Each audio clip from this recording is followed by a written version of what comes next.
As I was leaving the plane that I had just been on for the past 11 hours, I saw a guy standing next to a pole with a list of names. "Bali," he shouted.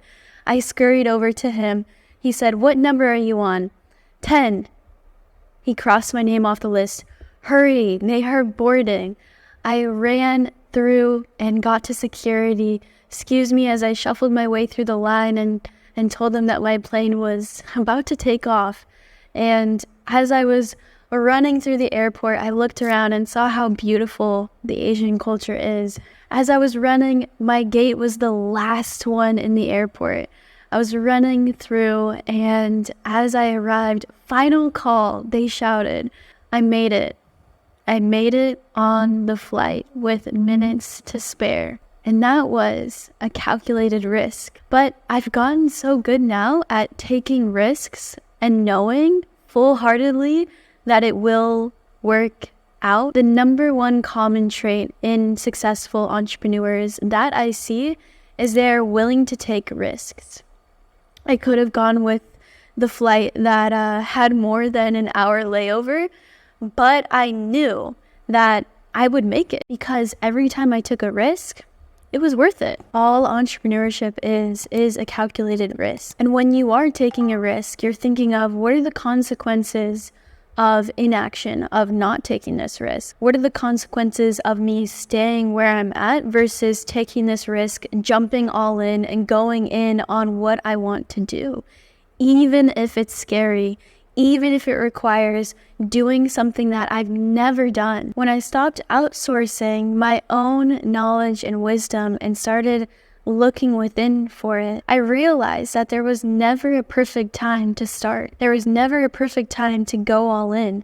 When I realized that, I stopped making decisions based off of, oh, does this feel good? Or, oh, is the timing right? And I just went in when I knew I had to do something. Even if it didn't make sense logically, I knew full-heartedly that it would work out. If I went all in, if I draw the line in the sand and took that leap of faith on myself. Because riches don't respond to wishes. They respond to definite plans with definite persistence. Got that from Think and Grow Rich.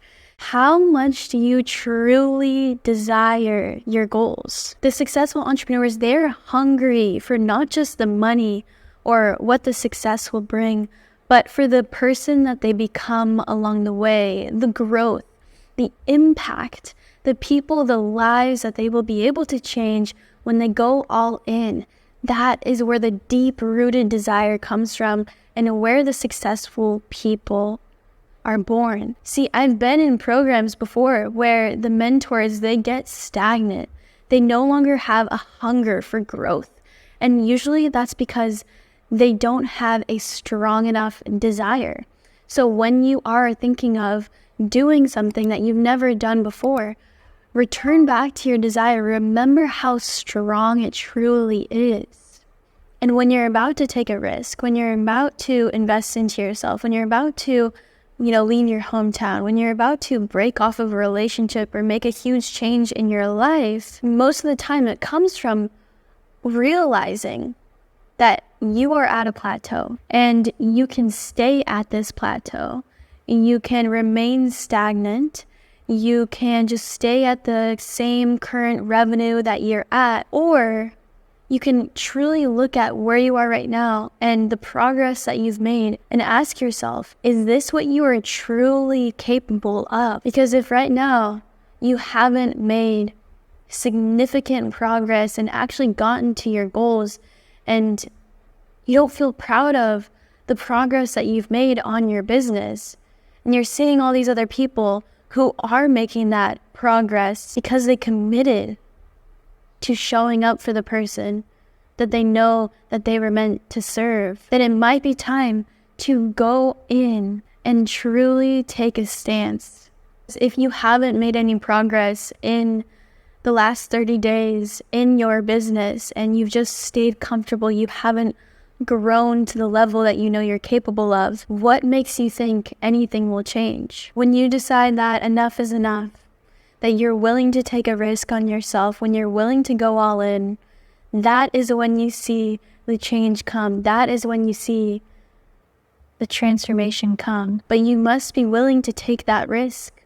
You must be willing to take a good, deep look at where you are, because society will tell you that being comfortable is okay, that following how you feel is okay, but how you feel is fleeting, and motivation will not always be there. If you have a strong enough desire to make a change, you want to do something in this world that is impactful, that is outside of yourself, is this summer the summer that you are going to commit to that you are going to show up for your future version of yourself, that you are going to stop doing the things that self-sabotage your future self, that you are going to become the person that you know that you are meant to be. It's not easy, it's a journey, but it's who you become along the way that is the most fruitful.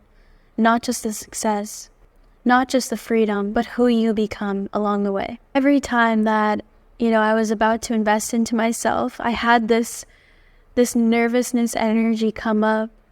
And when I think about why that is, I know it's because it's my current version of myself wanting to stay comfortable and wanting to stay stagnant, because deep down, change is uncomfortable. Humans don't like to change, but we have to face that emotion head on and look at ourselves and really ask ourselves, is this current version of me?